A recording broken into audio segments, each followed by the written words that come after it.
The older man was mocked for his rusted truck and filthy appearance. They called him a drifter, threw trash at him, and forced him to sit on the hot pavement under the noon sun. No one asked his name. No one knew, license, registration, or whatever excuse you've got. Old man. The voice of a young officer rang out, drawn long with contempt, paired with a half smirk that dared anyone to challenge it. He strolled around the beaten-up truck parked on the roadside, eyeing every dent, every rust stain. The vehicle looked like it might snap in two, its frame scarred, its rear tire nearly flat, and duct tape wrapped like bandages where welded metal should have been. No plates, no inspection stickers on the windshield. Behind the wheel sat a frail older man, hair tangled, beard patchy. His shirt was wrinkled and stained with faded paint, and his shoes were torn open to reveal his socks. His face was sunburned and dusted with road grime, deep eyes sunken beneath white lashes. But beneath the dirt and wear, there was a kind of stubborn silence. He didn't resist, didn't argue. His hands remained still on the steering wheel, locked in place, like part of a ritual. When one of the officers opened the door and leaned in to check the man's shirt pocket for papers, he recoiled and turned to his partner. Disgusting. Like sticking my hand in a garbage bin. I'll need to scrub all day. Without hesitation, he pulled a sanitizer bottle from his belt and sprayed his gloves generously like he'd just touched something diseased. The hiss of mist cut through the muggy summer air. Then, both men laughed. Still, the old man didn't move, didn't speak. His eyes never turned to them, only forward, through the dust-caked windshield, toward the shimmering road ahead, where heat waves danced like ghosts. He didn't ask why. He didn't need to. He knew far too well sometimes. A worn-out shirt and a rusted vehicle are all it takes for the world to pass judgment on an entire life. His name was Walter Hayes, 84 years old, no business card, no public record, and no one would have ever known him if they only looked at the tired shell sitting behind that wheel. But once, this very man was a silent shadow across maps that were never printed Central American swamps, nameless mountains of Afghanistan, mist-heavy jungles soaked with blood in Southeast Asia. He once held the rank of Master Sergeant in the Bravo 3 Special Operations Unit, a team that never made headlines but stood behind more than 20 classified missions even generals refused to name. Walter had pulled soldiers from crossfire, set up triage posts under mortar blasts, and led men through landscapes with no way out. His eyes had seen things no human should, and the hands that now trembled with age once held the fate of entire platoons between their fingers. But war was never something he wanted to bring home. After retiring from service, he didn't accept medals, didn't file for benefits, never asked for recognition.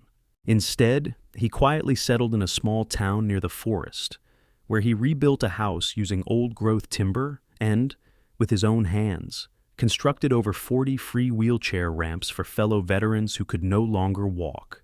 Every week, he fixed a leaking roof, replaced a faulty outlet, or cleared a backyard for someone too weak to do it themselves. That morning, like always, Walter woke at 5 a.m., brewed a pot of weak coffee, pulled on a frayed jacket, and began loading his truck with leftover lumber, warped aluminum sheets, and a few rusted nails from the last repair job.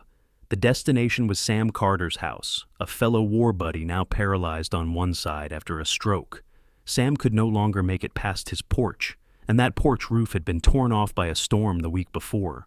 Walter never asked for payment, not once. That was how he lived quietly, patiently, and never waiting for a handshake. But to strangers on the street, seeing his truck filled with scrap wood, old cloth, and corroded nails, all they saw was some dirty old man hauling around junk. Walter was yanked from the driver's seat like a suspect. No charges had been made yet, but the eyes and words of the two young officers said enough. They didn't see a citizen, certainly not an elderly man who might need help, but a nuisance, something unclean that had to be handled quickly to clear the curb. Maybe he's selling junk for cash, one muttered, half laughing, or maybe there's a body in there. The other burst out laughing as he rummaged through the truck bed, then kicked something out from under the seat, a cracked leather notebook, its corners sealed with tape and dust. It landed in the middle of the road and flipped open. The officer looked at it for a second, then gave it another lazy kick and scoffed. "What is this? A list of unemployment claims?" Walter said nothing. He walked slowly toward the notebook, bending down to pick it up like it was something sacred. Inside were the names of the men he had once served with, each one written in black ink by hand, with small markings beside them. Some had stars, some were crossed out in deep red strokes. Each name was a memory. Each symbol is a goodbye. Those men now lived only in that notebook and in him. On the sidewalk, a small crowd had gathered, some recorded videos. Others pulled out phones, filming and laughing like it was street theater. A young man in a backward cap walked by, glanced at the scene, and then tossed a half-empty soda can toward Walter. It rolled to his feet, spraying droplets onto his worn pants. "Go take a shower, you stink bag," the kid shouted before disappearing into the noise of traffic. Walter bent down, not for the can, but for the dull ache in his left knee, where shrapnel had lodged years ago during an ambush in Peru. He still didn't say a word. The pain was familiar. So was the silence. He had lived long enough to know people rarely see what's truly inside. One of the two officers folded his arms and leaned against the hood of the car, chuckling as he looked at Walter. "Filthy old man? Huh. Do you even remember your own name?" That line made a few people in the crowd burst out laughing. None of them noticed that the old man standing there surrounded by ridicule, camera phones, and suspicious glares was still holding himself straight, like a soldier standing in an honor guard. And though he was too old to justify himself, too tired to argue back, he remained unwavering because he understood not everyone is grown enough to see past the dirt and a worn coat. Among the scoffs and indifferent stares, a middle-aged woman pushing a shopping cart from the nearby corner store suddenly froze. She stopped dead on the sidewalk, eyes wide, fingers tightening around her bag's handles like she'd just seen a ghost. "Oh my God, that's Walter Hayes," she whispered, barely breathing. "He saved my father in Kandahar, 1985. If it hadn't been for him, my dad would have never made it home." Without hesitating, she pulled out her phone, dialing as if by instinct. "Call the local VA, no, straight to the top." Her voice trembled, but her fingers didn't falter. Less than an hour later, the street transformed. The low, thunderous thud of rotor blades rolled in like a storm. From the west, a black UH-60 helicopter with a government insignia sliced across the summer sky, flying low before banking and descending. The glass windows of the coffee shop across the street trembled as the downwash from the rotors swept through. The helicopter landed in the small park just 100 meters from where Walter still sat on the curb. People began gathering. A few lowered their phones. Those who'd been recording clips for laughs now glanced at each other, unsure. The helicopter door swung open. From it stepped a tall man in a thick olive-drab uniform. On his chest, 4 silver stars. A sitting 4-star general. Behind him, 2 aides in dark suits followed, one carrying a leather briefcase embossed with the national seal.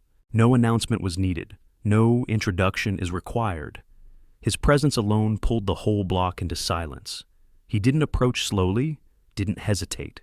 He walked straight toward the 2 officers standing next to Walter, who still clutched the notebook in his hands. His voice cut through the air, deep, firm, and allowing no interruption. "Which one of you made Mr. Walter Hayes sit on the ground like that?" Both officers froze. The crowd fell silent. General Jonas McCready never looked away from Walter. He took another step forward, then turned to the onlookers. "He trained me, and he saved my entire unit at Fort Sherman in 1983, when our comms went dark in the swamps. If not for him, I wouldn't be standing here." The man who had been filming earlier lowered his phone, his palms starting to sweat. A young girl tugged at her mother's sleeve and whispered, "Mom, is he famous?" The mother didn't answer right away. She just stared at the frail old man sitting on the curb and slowly said, "No, sweetheart, he's more than famous. He's real." General McCready turned back to face the crowd gathering around. The wind from the helicopter's rotors still stirred the dust across the street, carrying with it an eerie silence not often found in broad daylight.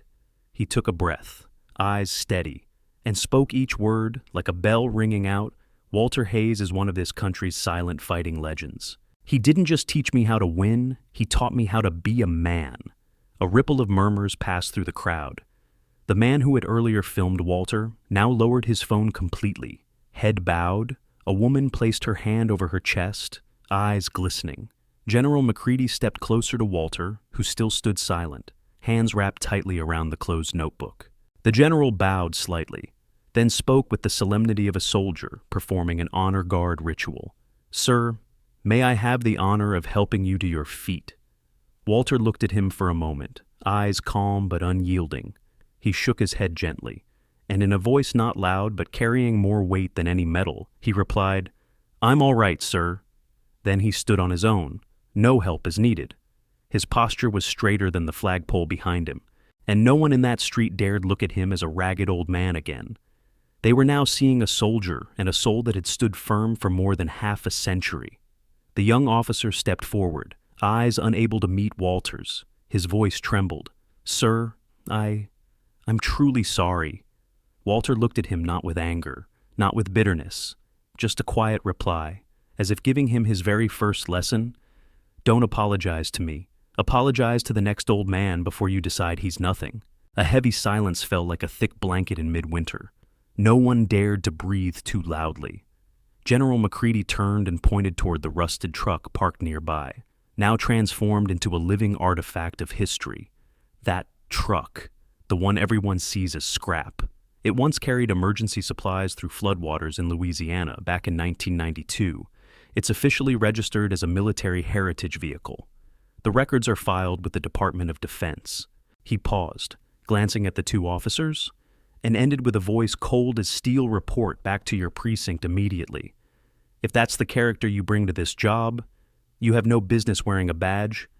The crowd remained still, but inside each person, something shifted, something like a bowed head, not from fear, but from respect. News of what happened on Maple Street didn't stop with a viral video. Within 24 hours, the footage of Walter Hayes being recognized and honored by General Jonas McCready had flooded every media outlet. Headlines emerged across the country. Veteran mocked by police gets helicopter, escort home by federal order.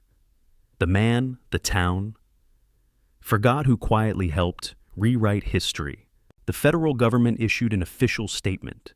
June 4th, the day of the incident, would be recognized as Walter Hayes Day, honoring those who served in silence and were forgotten after the war. Right where he'd once been forced to sit on the curb amid laughter and ridicule, a bronze plaque was installed, small, unassuming, but impossible to ignore. 6 words were etched into its face. "You never know who you're stopping." The rusted truck, once called a rolling junk pile, was relocated to the National Special Operations Museum, displayed in a section called Silent Warriors. It was not repainted, not polished. Every scratch was preserved like Walter's past, not needing to be beautified, only remembered. That day, Walter didn't ride home in that truck. He was flown home by helicopter, the rotors thundering into the evening sky as if even they now acknowledged that this was a man the country had owed a thank you for far too long. Not to glorify with noise, but to remind society that he had always deserved it. A few weeks later, the young officer returned, this time not in uniform. He brought no reporters, no cameras, just a man, standing at the doorstep of the one he had once disrespected, bowing his head deep and without a word. Walter invited him in, poured a cup of weak black coffee, and spoke in a raspy but calm voice. "You've learned, now teach the next one." From that day forward, every new officer in the county before being issued a badge was required to read the file of Walter Hayes, not out of obligation, but to understand this respect doesn't come from rank. It comes from awareness. Walter never sought glory. He still fixed roofs, still built ramps for old friends, still walked to the market every Friday to buy nails. But now, when he walked through town, people no longer looked past him. They stepped aside and nodded. Not everyone who once wore a uniform still carries its shine, and not every medal is pinned to a chest. Walter Hayes never asked to be recognized. He simply lived the way a real soldier lives, quietly, steadily, and never leaving anyone behind. But maybe The world needs to be reminded. Respect should not begin after we know someone's name. It should begin the moment we realize we haven't asked. If this story made you think, share it, not because Walter needs your gratitude, but because there are too many others like him, still being forgotten.